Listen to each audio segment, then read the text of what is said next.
ಆತ್ಮೀಯ ವಿದ್ಯಾರ್ಥಿಗಳೇ, ಇವತ್ತು ನಾವು 10ನೇ ತರಗತಿಯ ಗಣಿತ ವಿಭಾಗದ ಅಧ್ಯಾಯ 11ನೇ ಪಾಠವನ್ನು ಡಿಸ್ಕಷನ್ ಮಾಡೋಣ.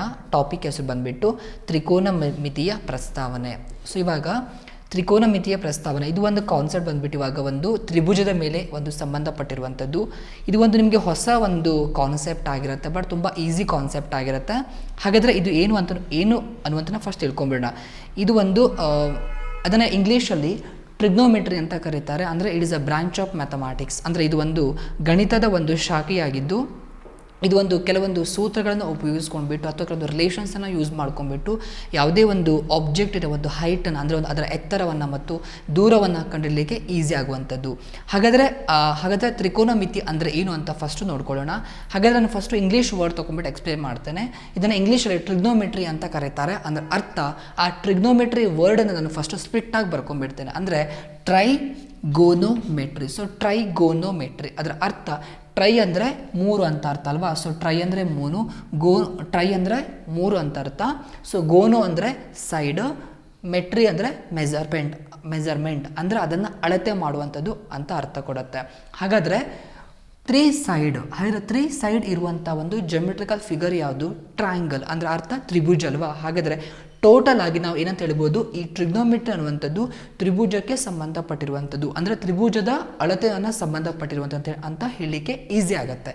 ಹಾಗಾದರೆ ಈ ವರ್ಡನ್ನು ಸ್ಪ್ಲಿಟ್ ಮಾಡ್ಕೊಂಡ್ಬಿಟ್ಟು ಆ ಒಂದು ಡೆಫಿನೇಷನ್ಸನ್ನು ಗೆಸ್ ಮಾಡ್ಬೋದು. It is a branch of mathematics, it deals with the study of triangle ಅಂತ ಹೇಳ್ಬೋದು.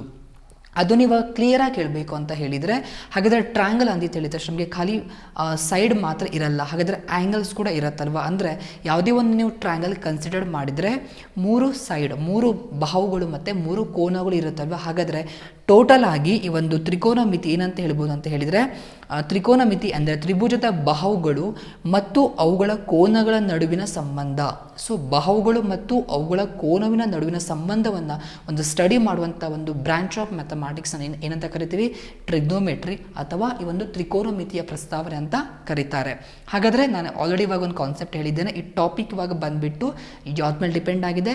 ಟ್ರಯಾಂಗಲ್ ಮೇಲೆ ಡಿಪೆಂಡ್ ಆಗಿದೆ ಅಲ್ವಾ. ಹಾಗಾದರೆ ಮೇನ್ ಆಗಿ ನಾವು ಫೋಕಸ್ ಮಾಡುವಂಥದ್ದು ಇಲ್ಲಿ ಒಂದು ರೈಟ್ ಆ್ಯಂಗಲ್ ಟ್ರಯಾಂಗಲ್ ಅಂದರೆ ಒಂದು ಲಂಬಕೋನ ತ್ರಿಭುಜವನ್ನು ಇಲ್ಲಿ ಫೋಕಸ್ ಮಾಡ್ಕೊಂಡ್ಬಿಟ್ಟು ಸ್ಟಡಿ ಮಾಡ್ತಾ ಹೋಗ್ತೀವಿ. ಯಾಕಂದರೆ ನಮಗೆ ಲಂಬಕೋನ ತ್ರಿಭುಜ ಬೇಕು ಟ್ರಿಗ್ನೋಮೆಟ್ರಿಯನ್ನು ಸ್ಟಡಿ ಮಾಡೋಕ್ಕೆ.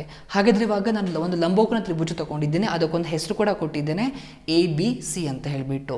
ಹಾಗಾದರೆ ಇದ್ರ ಕಾನ್ಸೆಪ್ಟ್ ಇವಾಗ ಏನಂತ ತಿಳ್ಕೊಳ್ಳೋಣ. ಅದಕ್ಕಿಂತ ಮುಂಚೆ ನಿಮಗೆ ಒಂದು 10ನೇ ತರಗತಿಯಲ್ಲಿ ಒಂದು ಕಾನ್ಸೆಪ್ಟ್ ಬರುತ್ತೆ. ಅದೇನಂತ ಹೇಳಿದರೆ ತ್ರಿಕೋನಮಿತಿಯ ಅನುಪಾತಗಳು. ಸೊ ತ್ರಿಕೋನಮಿತಿಯ ಅನುಪಾತಗಳು ಅಂದರೆ ಅರ್ಥ, ಸೊ ಟ್ರಿಗ್ನೋಮೆಟ್ರಿಕ್ ರೇಷಿಯೋಸನ್ನು ಫೈಂಡ್ ಮಾಡ್ಕೊಳ್ತಾರೆ. ಸೊ ನಿಮಗೆ ಆ ರೇಷಿಯೋಸ್ ಗೊತ್ತಿದ್ದರೆ ಇಡೀ ಬ್ರಾಂಚ್ ಆಫ್ ಆ ಟ್ರಿಗ್ನೋಮೆಟ್ರಿನೇ ಕಲ್ತಂಗೆ. ಯಾಕಂದರೆ ಆ ರೇಷಿಯೋಸ್ ಇಂಪಾರ್ಟೆಂಟ್. ನಿಮಗೆ ರೇಷಿಯೋಸ್ ಗೊತ್ತಿದ್ದರೆ ಅದ್ರ ಮೇಲೆ ನೀವು ಎಷ್ಟು ಫಾರ್ಮುಲಾಸನ್ನು ಕ್ರಿಯೇಟ್ ಮಾಡ್ಕೊಳ್ತೀರಾ, ಓನಾಗಿ ಕ್ರಿಯೇಟ್ ಮಾಡ್ಕೋಬೋದು, ಅಥವಾ ಅದರಿಂದ ಫಾರ್ಮುಲಾ ಮತ್ತೆ ನಾವು ಇಂಪ್ಲಿಮೆಂಟ್ ಮಾಡ್ಕೋಬೋದು, ಕಲ್ಕೊಳ್ಬೋದು. ಒಂದು ಫಾರ್ಮುಲಾ ಮತ್ತೊಂದು ಫಾರ್ಮುಲಾ ರಿಲೇಷನ್ಸನ್ನು ಕೂಡ ಈಸಿಯಾಗಿ ಐಡೆಂಟಿಫೈ ಮಾಡ್ಕೋಬೋದು. ಮತ್ತು ಆ್ಯಂಗಲ್ಸ್ ವ್ಯಾಲ್ಯೂನ ಕೊಟ್ಕೊಂಡು ಬಿಟ್ಟು ಕೂಡ ಅದ್ರ ಮೇಲೆ ನಾವು ಪ್ರಾಬ್ಲಮ್ಸನ್ನು ಕೂಡ ಸಾಲ್ವ್ ಮಾಡ್ಬೋದು. ಹಾಗಾದರೆ ಫಸ್ಟ್ ಕಾನ್ಸೆಪ್ಟ್ ನೋಡೋಣ ಇವಾಗ, ತ್ರಿಕೋನಮಿತಿಯ ಅನುಪಾತಗಳು.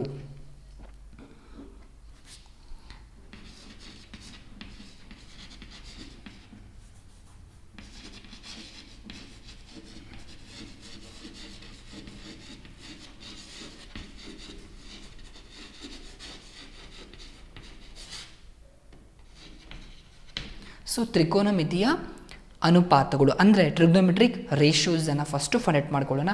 ಅದಕ್ಕಿಂತ ಮುಂಚೆ ನಾನು ಫಸ್ಟು ಒಂದು ಟ್ರಯಾಂಗಲನ್ನು ಕನ್ಸಿಡರ್ ಮಾಡಿದ್ದೇನೆ. ಟ್ರಯಾಂಗಲ್ ABC, ತ್ರಿಭುಜ ABC. ಇಲ್ಲಿ ಫಸ್ಟು ಇವಾಗ ಕ್ಲಿಯರಾಗಿ ಅರ್ಥ ಮಾಡ್ಕೊಳ್ಳಿ ಈ ಪಾಯಿಂಟನ್ನು. ನಾನಿಲ್ಲಿ ಫಸ್ಟು ಟ್ರಯಾಂಗಲ್ ABC ತೊಗೊಂಡಿದ್ದೀನಿ. ಎಟ್ ಅ ಪಾಯಿಂಟ್ ಆಫ್ B, ಆ ಒಂದು B ಬಿಂದುವಿನಲ್ಲಿ ಆ್ಯಂಗಲ್ ಇವಾಗ ಎಷ್ಟಾಗ್ತಾ ಇದೆ? 90 ಡಿಗ್ರಿ ಏರ್ಪಾಡಾಗ್ತಾ ಇದೆ. ಅಂದರೆ ನಾನು ಇವಾಗ ಈಸಿಯಾಗಿ ಹೇಳ್ಬೋದು ಈ ಟ್ರಯಾಂಗಲ್ ABC ಅನ್ನುವಂಥದ್ದು ಒಂದು ಲಂಬಕೋನ ತ್ರಿಭುಜ ಅಂತ. ಸೊ ಆ ಲಂಬಕೋನ ಎಲ್ಲಿ ಏರ್ಪಾಡಾಗಿದೆಯೋ ಅದಕ್ಕೆ ಅಪೋಸಿಟ್ ಆಗಿ ಒಂದು ಸೈಡ್ ಇರುತ್ತಲ್ವ, ಆ ಸೈಡನ್ನು ನಾವು ಏನಂತ ಕರಿತೀವಿ? ವಿಕರ್ಣ ಅಂತ ಕರಿತೇವೆ. ಸೊ ವಿಕರ್ಣ ಅಂತ ಕರಿತೀವಿ. ಅದನ್ನು ಇಂಗ್ಲೀಷ್లో ಹೈಪೋಟಿನಸ್ ಅಂತ ಕರೀತಾರೆ. ಸೊ ವಿಕರ್ಣ ಅಂತ ಕರೀತಾರೆ. ನೀವು ಫಾರ್ ಎಕ್ಸಾಂಪಲ್ ಇವಾಗ ಎಟ್ ಅ ಪಾಯಿಂಟ್ ಆಫ್ Cದಲ್ಲಿ ನೀವು ಒಂದು ಆ್ಯಂಗಲನ್ನು ತೊಗೊಳ್ತಾ ಇದ್ದೀರಾ, ಅಂದರೆ ಮೆಜರ್ ಮಾಡುವಂಥ ಆ್ಯಂಗಲ್ ತೊಗೊಳ್ತಾ ಇದ್ದೀರಾ ಅಂತ ಹೇಳಿದರೆ, ಸೊ C ಕೂಡ ತೊಗೊಳ್ಬೋದು ಅಥವಾ A ಕೂಡ ತೊಗೊಳ್ಬೋದು. ಬಟ್ ಅಲ್ಲಿ A ತೊಗೊಂಡಿದ್ದೀನಿ. ಆ A ತೊಗೊಂಡ್ರೆ ನೀವು at a point of A ನಾನು ಆ್ಯಂಗಲ್ ಥೀಟಾ ತೊಗೊಂಡಿದ್ದೀನಿ. ಸೊ ನೀವು ಲಾಸ್ಟ್ ಕ್ಲಾಸಲ್ಲಿ ನಿಮಗೆ ಥೀಟಾ ಏನು ಅಂತ ಕೂಡ ಹೇಳ್ಕೊಟ್ಟಿದ್ದೀನಿ. ಥೀಟಾ ಅಂದರೆ is a measurement of an angle. Next ಆಗಿಲ್ಲಿ ಥೀಟಾ ಅಂದರೆ ಒಂದು ಕೋನ ಆಗಿರುತ್ತೆ, ಇಸ್ ಅನ್ನೋನ್ ಆ್ಯಂಗಲ್ ಆಗಿರುತ್ತೆ. ಆ ಥೀಟಾಗಿ ಒಂದು ಅಪೋಸಿಟ್ ಸೈಡ್ ಇರುತ್ತಲ್ವಾ, ಅದನ್ನು ನಾವು ಏನಂತ ಕರಿತೀವಿ? ಅಭಿಮುಖ ಬಾಹು ಅಂತ ಕರಿತೀವಿ. ಸೊ ಅಭಿಮುಖ ಬಾಹು ಅಥವಾ ಅದನ್ನು ಅಪೋಸಿಟ್ ಸೈಡ್ ಅಂತಲೂ ಕೂಡ ಇಂಗ್ಲೀಷಲ್ಲಿ ಕರೀತಾರೆ, ಅಭಿಮುಖ ಬಾಹು. ಫಾರ್ ಎಕ್ಸಾಂಪಲ್ ಇವಾಗ ನೀವು ಈ ಆ್ಯಂಗಲ್ ಸಿ ಪಾಯಿಂಟಲ್ಲಿ ನೀವು ಥೀಟಾ ಕನ್ಸಿಡರ್ಡ್ ಮಾಡಿದರೆ ಅವಾಗ ನಿಮಗೆ ಅಪೋಸಿಟ್ ಸೈಡ್ ಏನಾಗಿರುತ್ತೆ, ಬಿ ಎ ಆಗಿರುತ್ತೆ. ಈ ಬಿ ಎ ಅನ್ನುವಂಥ ನಿಮಗೆ ಅಪೋಸಿಟ್ ಸೈಡ್ ಆಗುತ್ತೆ, ಅಂದರೆ ಅಭಿಮುಖ ಬಾಹು ಆಗುತ್ತೆ ಯಾವಾಗ ಎಟ್ ಅ ಪಾಯಿಂಟ್ ಆಫ್ ಸಿದಲ್ಲಿ ಆ್ಯಂಗಲನ್ನು ಕನ್ಸಿಡರ್ಡ್ ಮಾಡಿದರೆ. ಇವಾಗ ನೆಕ್ಸ್ಟು ಪಾರ್ಶ್ವಬಾಹು ಅಥವಾ ಎಡ್ಜಸೆಂಟ್ ಸೈಡ್ ಅಂತ. ಆ ಒಂದು ಆ್ಯಂಗಲ್ ನೀವು ತಗೊಳ್ಳುವಂಥ ಆ್ಯಂಗಲ್ ಯಾವ ಬೇಸ್ ಮೇಲೆ ಕೂತ್ಕೊಂಡಿದೆಯಲ್ವಾ, ಸೊ ಯೂಶುವಲಿ ಅದನ್ನು ಬೇಸ್ ಅಂತ ಕರಿತೀವಿ. ನಲ್ಲಿ ಬೇಸ್ ಅಂತ ತಗೊಳ್ಳೋಕ್ಕಾಗಲ್ಲ, ಯಾಕಂದರೆ ಡಿಪೆಂಡ್ ಆನ್ ಆ್ಯಂಗಲ್ ಮೇಲೆ ಹೋಗಬೇಕಾಗತ್ತೆ. ಸೊ ಆ್ಯಂಗಲ್ ಥೀಟಾ ತೊಗೊಂಡಿದ್ರೆ ಆ ಥೀಟಾಗೆ ಬೇಸ್ ಆಗಿರುತ್ತೆ, ಅದನ್ನು ನಾವು ಪಾರ್ಶ್ವಬಾಹು ಅಂತ ಕರಿತದೆ ಅಥವಾ ಅದನ್ನು ಎಡ್ಜಸೆಂಟ್ ಸೈಡ್ ಅಂತ ಕರಿತೀವಿ. ಸೊ ಇವಿಷ್ಟು ಫಸ್ಟು ರೊಟೇಷನನ್ನು ಯೂಸ್ ಮಾಡ್ಕೊಳ್ಳುವಂಥದ್ದು. ಇವಾಗ 1/1 ಅನುಪಾತ ನೋಡ್ಕೊಳ್ತಾ ಹೋಗೋಣ. ಸೊ ತ್ರಿಕೋನಮಿತಿ ಅನುಪಾತಗಳು ಟೋಟಲ್ ಆಗಿ ನೀವು ಇಲ್ಲಿ 6 ಅನುಪಾತಗಳನ್ನು ಕಲ್ಕೊಳ್ತೀರ. ತುಂಬ ಈಸಿಯಾಗಿರುತ್ತೆ. ಫಸ್ಟ್ ಆಫ್ ಆಲ್ ಏನಂತ ಹೇಳಿದರೆ ನಿಮಗೆ 2 ಅನುಪಾತ ಗೊತ್ತಿದೆ ಸಾಕು, ಎರಡೇ ಅನುಪಾತ ಗೊತ್ತಿದ್ರೆ ಸಾಕು. ಉಳಿದ ಅನುಪಾತಗಳನ್ನು ನೀವೇ ಬರ್ಕೊಂಡು ಹೋಗ್ಬಿಡ್ತೀರ, ಅಷ್ಟು ಈಸಿಯಾಗಿದೆ ಈ ಕಾನ್ಸೆಪ್ಟ್. ಬಟ್ ತುಂಬ ಈಸಿಯಾಗಿದೆ. ಫಸ್ಟ್ ಅನುಪಾತ ನೋಡ್ಕೊಳ್ಳೋಣ. ಆ ಫಸ್ಟ್ ಅನುಪಾತವನ್ನು ಇಲ್ಲಿ ನಾವು ಕೆಲವೊಂದು ಇಂಗ್ಲೀಷ್ ಅಲ್ಲಿ ನಾವು ಆ ರೊಟೇಷನ್ಸನ್ನು ಯೂಸ್ ಮಾಡ್ತಾ ಹೋಗ್ತೀವಿ. ಫಸ್ಟ್ ಆಫ್ ಆಲ್ ನಿಮಗೆ ಹೇಳಿದ ಹಾಗೆ ನಾವು ಆ್ಯಂಗಲ್ ಎ ಅಂದರೆ ನಾವು ಇಲ್ಲಿ ಫಾರ್ ಎಕ್ಸಾಂಪಲ್ ನೀವು ಆ್ಯಂಗಲ್ ಎ ಅಂತ ತೊಗೊಳ್ಬೋದು ಈ ಒಂದು ಪಾಯಿಂಟಲ್ಲಿ, ಅಥವಾ ಆ್ಯಂಗಲ್ ಆಲ್ಫಾ ಅಂತ ತೊಗೊಳ್ಬೋದು ರೊಟೇಷನ್, ಆ್ಯಂಗಲ್ ಬೀಟಾ ಅಂತ ತೊಗೊಳ್ಳಿ, ಆರ್ ಗ್ಯಾಮಾ ತೊಗೊಳ್ಳಿ, or C, or X, or Y, ಯಾವುದೇ ರೊಟೇಷನ್ ಯೂಸ್ ಮಾಡಿ. ನೀವು ಒಂದು ಯಾವ ರೊಟೇಷನ್ ಯೂಸ್ ಮಾಡ್ತೀವಿ ಸೊ ಹೋಲ್ ಪ್ರಾಬ್ಲಮ್ ಕೂಡ ಅದೇ ರೊಟೇಷನ್ನೇ ಯೂಸ್ ಮಾಡ್ಕೋಬೇಕು, ಅದೇ ಆ್ಯಂಗಲ್ ರೊಟೇಷನ್ನೇ ಯೂಸ್ ಮಾಡ್ಕೊಳ್ತೀರಾ. ಫಸ್ಟು ರೇಷಿಯೋ ಬಂದುಬಿಟ್ಟು ನಾನೇನು ತೊಗೊಳ್ತೀನಿ ಇವಾಗ ಸೈನ್ ಥೀಟಾ ಅಂತ ತೊಗೊಳ್ತೀನಿ. ಸೈನ್ ಥೀಟಾ ಅಂತ ಹೇಳಿದ್ರೆ ಸೈನ್ ಆಫ್ ಆ್ಯನ್ ಆ್ಯಂಗಲ್. ಆ ಸೈನ್ ಆಫ್ ಆ್ಯನ್ ಆ್ಯಂಗಲ್ ಹೇಗೆ ಏರ್ಪಾಡಾಗುತ್ತೆ ಈ ಒಂದು ಟ್ರಯಾಂಗಲಲ್ಲಿ ಫಸ್ಟ್ ನೋಡ್ಕೊಳ್ಳೋಣ. ಸೈನ್ ಆಫ್ ಥೀಟಾ, ಥೀಟಾ ಅಂದರೆ ಆ್ಯಂಗಲ್, ಅದನ್ನು ಹೇಗೆ ಫೈಂಡ್ ಮಾಡ್ಕೋಬೇಕು ಅಥವಾ ಯಾವ ಒಂದು ಬಾಹುವಿನ ರೇಷಿಯೋವನ್ನು ತೆಗಿಬೇಕು ಅಂತ ನೋಡೋಣ. ಫಸ್ಟು ಸೈನ್ ಥೀಟಾ ಅಂತ ಹೇಳಿದರೆ ಸೊ ಅಭಿಮುಖ ಬಾಹು, ನಾನಿಲ್ಲಿ ಬರ್ಕೊಂಡ್ಬಿಡ್ತೇನೆ ಸೊ ಶಾರ್ಟ್ ಆಗಿ. ಸೊ ಅಭಿಮುಖ ಬಾಹು ಭಾಗಿಸು ಯಾವ ತಗೊಳ್ತೀರಾ, ಅಭಿಮುಖ ಬಾಹು ಭಾಗಿಸು ವಿಕರ್ಣ ಅಂತ ತಗೊಳ್ತೀರಾ. ಸೊ ಅಭಿಮುಖ ಬಾಹು ಭಾಗಿಸು ವಿಕರ್ಣ ಅಂತ ತಗೊಳ್ತೀರಾ. ನಾನು ನಿಮ್ಗೆ ಆಲ್ರೆಡಿ ಹೇಳಿದ್ದೇನೆ ಟ್ರಿಗ್ನೋಮೆಟ್ರಿ ಅಂದರೆ ಏನು, ಒಂದು ಬಾಹು ಮತ್ತು ಕೋನದ ನಡುವಿನ ಸಂಬಂಧವನ್ನು ಅಧ್ಯಯನ ಮಾಡುವಂಥದ್ದು. ಹಾಗಾದರೆ ನೋಡಿ ಇವಾಗ 2 ಬಾಹುವಿನ ಒಂದು ರೇಷಿಯೋವನ್ನು ತಗೊಂಡಿದ್ದೇನೆ ಮತ್ತು ಅದರ ಒಂದು ಆ್ಯಂಗಲ್ ಕೂಡ ತಗೊಂಡಿದ್ದಾರೆ sine theta which is equal to so opposite side divided by hypotenuse ಅಂತ ಹೇಳ್ಬೋದು. ಹಾಗಾದರೆ ಕೊಟ್ಟಿರುವಂಥ ಒಂದು ಟ್ರಯಾಂಗಲ್ನಲ್ಲಿ, ಕೊಟ್ಟಿರುವಂಥ ಒಂದು ಡಯಾಗ್ರಾಮ್ನಲ್ಲಿ ನಮ್ಮ ಅಭಿಮುಖ ಬಾಹು ಏನಾಗಿರುತ್ತೆ, ಬಿ ಸಿ ಆಗಿರುತ್ತೆ. ಸೊ ಅಭಿಮುಖ ಬಾಹು ಬಿ ಸಿ ಆಗಿರುತ್ತೆ ಡಿವೈಡೆಡ್ ಬೈ, ಹಾಗಾದರೆ ಹೈಪೋಟಿನಸ್ ಏನಾಗಿರುತ್ತೆ ಇಲ್ಲಿ, ವಿಕರ್ಣ ಏನಾಗಿರುತ್ತೆ ಇಲ್ಲಿ ಎ ಸಿ ಆಗಿರುತ್ತೆ. ಸೊ ವಿಕರ್ಣ ಏನಾಗಿರುತ್ತೆ ಎ ಸಿ ಆಗಿರುತ್ತೆ. ಸೊ ಇವಾಗ ಒಂದು ಟ್ರಿಗ್ನೋಮೆಟ್ರಿ ಕಂಪ್ಲೀಟ್ ಮಾಡಿದ್ದೇನೆ. ಒಂದು ರೇಷಿಯೋಸ್ ಇವಾಗ ಸೆಕೆಂಡ್ ರೇಷಿಯೋ ಬಂದುಬಿಟ್ಟು cos theta. So cos theta ಅಂತ ಕರೀತಾರೆ ಅದನ್ನು, ಅಥವಾ ಕೊಸೈನ್ ಆಫ್ ಆ್ಯಂಗಲ್ ಅಂತ ಕರೀಬೋದು. ಸೊ ಕೊಸೈನ್ ಆಫ್ ಆ್ಯಂಗಲ್ ಅಂತ ಕರೀತಾರೆ, ಅದನ್ನು ಶಾರ್ಟ್ಕಟ್ ಆಗಿದೆ ಅದನ್ನು ಕಾಸ್ ಥೀಟಾ ಅಂತ ಕರೀತಾರೆ, ಅಥವಾ ಕಾಸ್ ಆಫ್ ಆ್ಯನ್ ಗಿವನ್ ಆ್ಯಂಗಲ್, ಯಾವ ಆ್ಯಂಗಲ್ ಕೂಡ ಆಗಿರ್ಬೋದು. ಅದೇನಾಗಿರುತ್ತೆ ಇವಾಗ ನೋಡಿ ಸೈನ್ ಥೀಟಾ ಅಭಿಮುಖ ಬಾಹು ಭಾಗಿಸು ವಿಕರ್ಣ ಬಾಹು ಅಂತ ತೊಗೊಂಡಿದ್ದೀರಾ.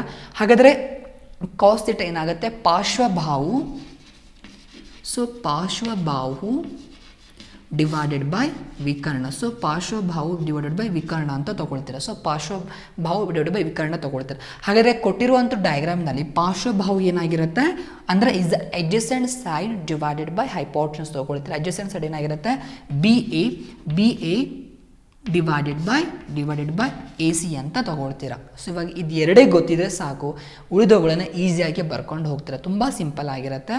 ಇವಾಗ ಥರ್ಡ್ ಬಂದುಬಿಟ್ಟು tangent of theta or tan theta ಅಂತ ಕರೀತಾರೆ. So tan theta short form use ಮಾಡ್ತಾರೆ ಇಲ್ಲಿ. Tan theta or tangent of an given angle of A or theta or alpha or beta. So simple ಆಗಿರುತ್ತೆ.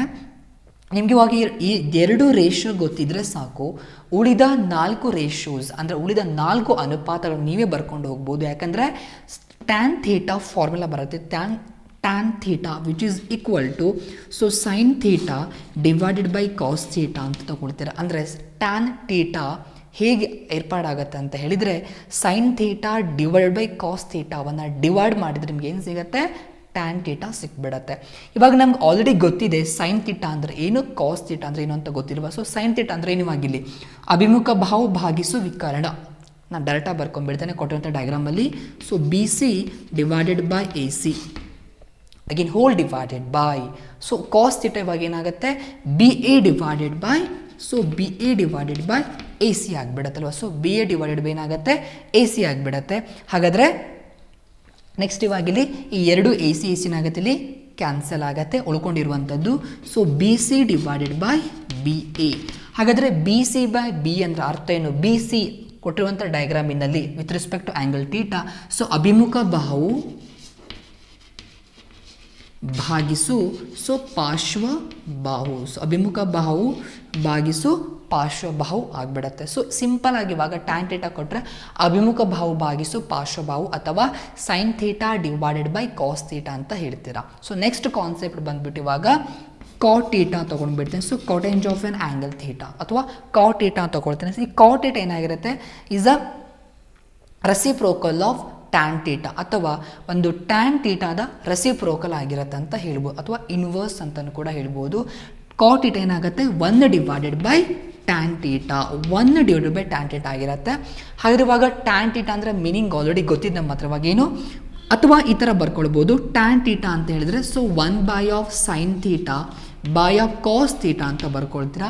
The denominator of the denominator which goes to numerator, ಅವಾಗ ಏನಾಗುತ್ತೆ ಇಲ್ಲಿ so cos theta divided by ಏನಾಗುತ್ತೆ sine theta ಆಗಿಬಿಡುತ್ತೆ. So cos divided by sine theta ಆಗುತ್ತೆ. ಹಾಗಾದರೆ ಇಲ್ಲಿ cos theta by sine theta ಅಥವಾ ಕಾಟ್ ಥೀಟಾ ಅಂದರೆ 1 ಬೈ ಆಫ್ ಟ್ಯಾನ್ ಥೀಟಾ ಅಂತಲೂ ಕೂಡ ಬರೀತೀರಾ. ಸೊ ಟ್ಯಾನ್ ಥೀಟಾ ಅಂದರೆ ಏನು? ಅಭಿಮುಖ ಬಾಹು ಭಾಗಿಸು ಪಾರ್ಶ್ವ ಬಾಹು ಅಂದರೆ 1 ಡಿವೈಡೆಡ್ ಬೈ ಸೊ ಅಭಿಮುಖ ಬಾಹು ಡಿವೈಡೆಡ್ ಬೈ ಪಾರ್ಶ್ವ ಬಾಹು ಅಂತ ತಗೊಳ್ತೇವೆ. ಸೊ ಅಭಿಮುಖ ಬಾಹು ಭಾಗಿಸು ಪಾರ್ಶ್ವ ಬಾಹು. ಹಾಗಾದರೆ ಇವಾಗ ಏನಾಗುತ್ತೆ ಅದು ಸೊ 1 ಬೈ ಅಭಿಮುಖ ಬಾಹು ಭಾಗಿಸು ಪಾರ್ಶ್ವ ಬಾಹು ಅಂದರೆ ಈ ಪಾರ್ಶ್ವ ಬಾಹು ಏನಾಗುತ್ತೆ ಇಲ್ಲಿ ಮೇಲ್ಗಡೆ ಹೋಗುತ್ತೆ ಅಂದರೆ ಅರ್ಥ ಸೊ ಪಾರ್ಶ್ವ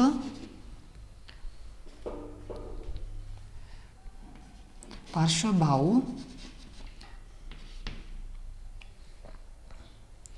ಡಿವೈಡೆಡ್ ಬೈ ಅಭಿಮುಖ ಬಾಹು.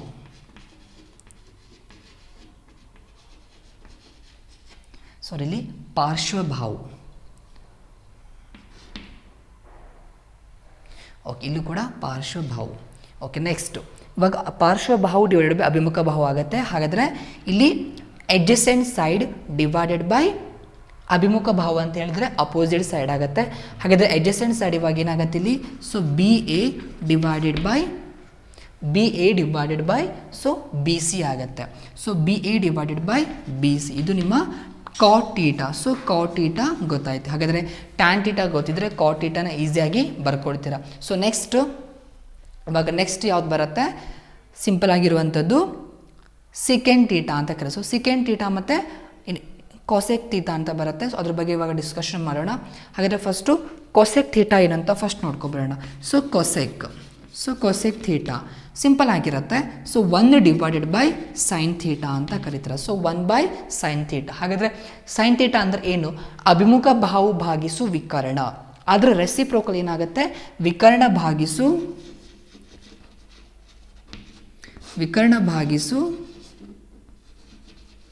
ಅಭಿಮುಖ ಬಾಹು, ವಿಕರ್ಣ ಭಾಗಿಸು ಅಭಿಮುಖ ಬಾಹು ಅಂತ ಹೇಳ್ಬೋದು. ನೆಕ್ಸ್ಟ್ ಲಾಸ್ಟ್ ಬಂದುಬಿಟ್ಟು ಸೀಕೆಂಡ್ ಥೀಟಾ.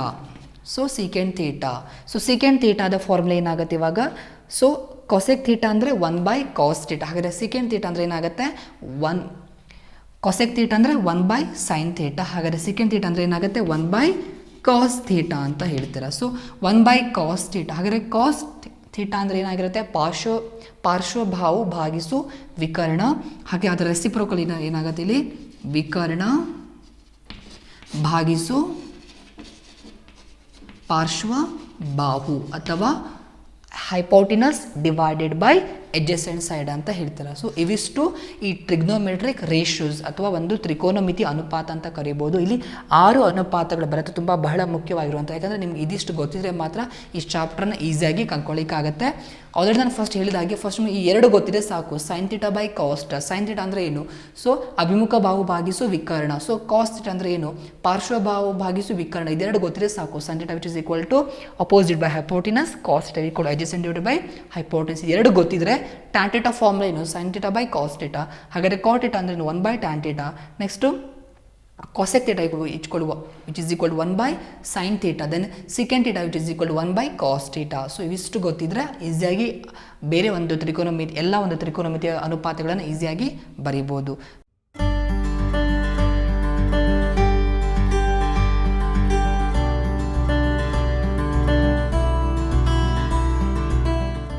ಈ ಪಾಠದ ಉಳಿದ ಭಾಗವನ್ನು ಮುಂದಿನ ಸಂಚಿಕೆಯಲ್ಲಿ ವೀಕ್ಷಿಸಿ.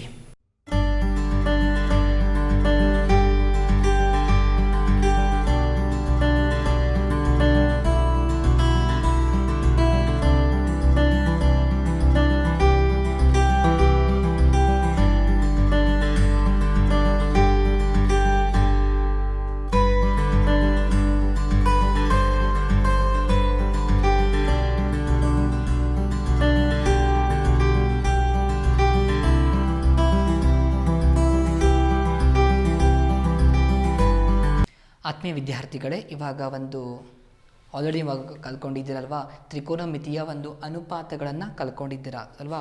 ತ್ರಿಕೋನಮಿತಿಯ ರೇಷಿಯೋಸ್ ಇವಾಗ ನಿಮ್ಗೆ ಗೊತ್ತಿದೆ. ಆ ರೇಷಿಯೋಸ್ನ ಇವಾಗ ನೀವು ಯೂಸ್ ಮಾಡ್ಕೊಂಡ್ಬಿಟ್ಟು